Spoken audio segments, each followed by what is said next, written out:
শুধু বহির্বিশ্বে নয়, বাংলাদেশকে নিয়ে বাংলাদেশের মধ্যে অনেক দল আছে যারা বিএনপির বিরুদ্ধে এখনো ষড়যন্ত্রে লিপ্ত আছে।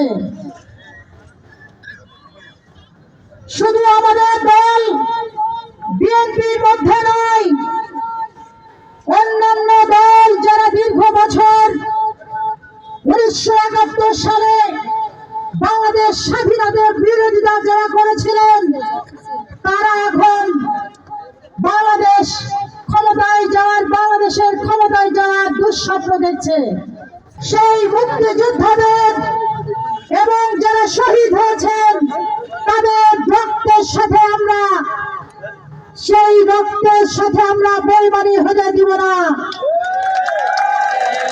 আমরা সেই চেতনা কাউকে মিথ্যা প্রতিশ্রুতি দিয়ে সেই চেতনাকে আমরা বিলুপ্ত হতে দিতে পারি না।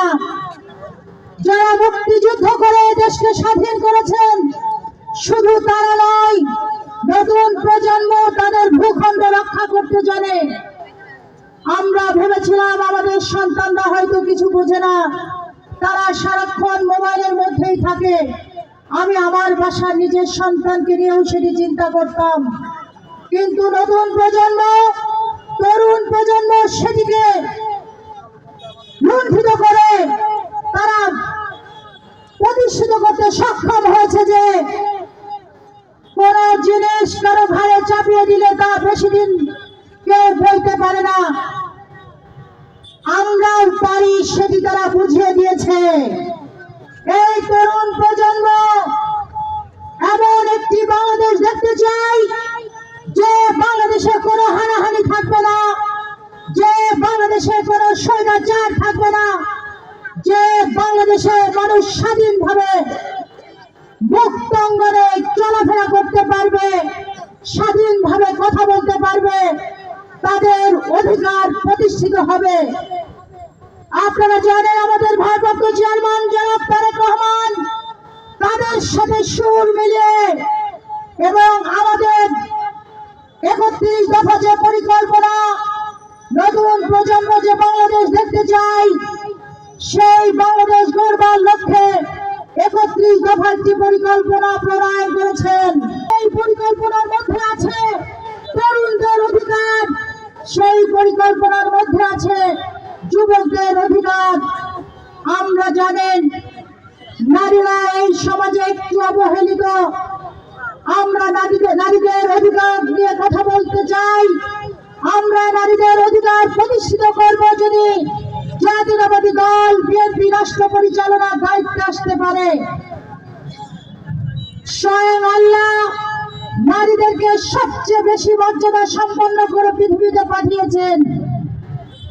বর্তমান পরিস্থিতি, পরিবেশ ডিমান্ড করছে যে নারীদের পুরুষের পাশাপাশি তাদেরকে স্বাবলম্বী করা উচিত।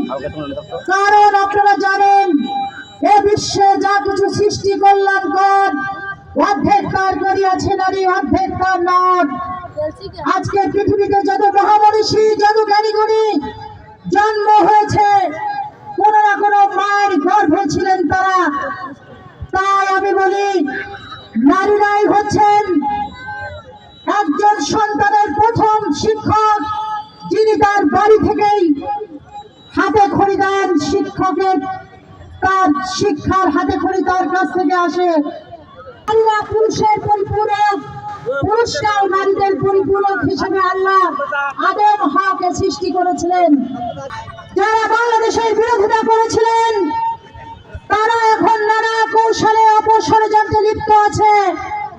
প্রত্যেকটা বাড়ি বাড়ি গিয়ে তাদের মহিলারা আমাদের সাধারণ মানুষকে ভুল বুঝিয়ে প্রত্যেকটা পরিবার থেকে শুনছি আমরা, সেখান থেকে আইডি কার্ড সংগ্রহ করছে। জানি না এই আইডি কার্ড সংগ্রহের পিছনে তাদের অন্য কি ষড়যন্ত্র আছে। দয়া করে আপনার এটি খুব গুরুত্বপূর্ণ একটি জিনিস, ভোটার আইডি, যেটা দিয়ে আপনি ভোট প্রদান করতে পারবেন। এই আইডি কার্ড কিংবা আইডি কার্ডের কোনো ফটোকপি কারো হাতে আপনি প্রদান করবেন না। দয়া করে তা কারো হাতে দিবেন না। এটি আপনার কিন্তু এই দেশের নাগরিক, সেটি অতি পরিচয়। ভোটের সময় কোনো খারাপ কাজে লাগাবে কিনা সেটা নিয়ে আমরা সন্দেহ প্রকাশ করছি। আমাদের দল বিএনপি 31 দফার মধ্যে নারীদের জন্য প্রত্যেকটা পরিবারে যিনি নারী সদস্য আছেন, সেটি হতে পারে মা, হতে পারে বোন, হতে পারে কন্যা সন্তান, তাদের হাতে যিনি মহিলা সদস্য তাদের হাতেই কেবল একটি করে ফ্যামিলি কার্ড দিয়ে দেওয়া হবে। সেই কার্ডের অনুকূলে সরকারে যত অনুদান আসবে, এই কার্ডের অনুকূলে আপনি সেই সরকারি অনুদান আপনি পাবেন। যে যেমন ব্যক্তি তাকে সেই অনুদানে দেওয়া হবে। নারীদের স্বাবলম্বী করতে স্বল্প সুদে লোন, কিংবা বর্তমান দেখছি আমরা প্রত্যেকটা ইউনিয়ন, গ্রাম, মহল্লায় এই যারা আছেন আপনাদের অনেক জাতীয়তাবাদী দল বিএনপি যদি রাষ্ট্র পরিচালনার দায়িত্বে আসতে পারে, তাহলে আপনারা নারীরা যদি কোনো উদ্যোক্তা হতে চান, ব্যবসা প্রতিষ্ঠান খুলতে চান, যদি হাঁস মুরগি পালন করতে চান, তাহলে আপনাদের লোনের ব্যবস্থা করে দেওয়া হবে। আপনাদের অধিকার প্রতিষ্ঠিত করবার জন্য আপনারা যত সহজে আমার সাথে সাক্ষাৎ করতে পারবেন, নারীরা আমার সাথে কথা বলতে পারবেন, আমার সাথে কোলাকুলি করতে পারবেন, আপনার পরিবারের সুখ দুঃখ শেয়ার করতে পারবেন, অন্য কোন প্রার্থীর কাছে কিন্তু সেটি পারবেন না। তাই আপনাদের অন্য প্রার্থীর সাথে দেখা করতে হলে আপনাদের পাসপোর্ট থাকতে হবে, তা না হলে দেখা করতে পারবেন না। আপনাকে দেখা করতে হলে বিদেশে যেতে হবে। আপনি আপনার প্রতিবেশীকে চান নাকি প্রবাসীকে চান? দয়া করে আপনারা সেই ভুলটি করবেন না। এমন কোনো কথা বলতে না হয় যে আগে যদি জানতাম তাহলে এই কাজটা করতাম না, এই কথাটা যেন না বলতে হয়। তাই আপনারা সিদ্ধান্ত নেবেন এবং ধানের শীষের প্রতীকে ভোট দিবেন। আপনারা জানেন বাংলাদেশে 18 কোটির উপরে জনগণ, প্রায় 20 কোটি জনগণ আছে।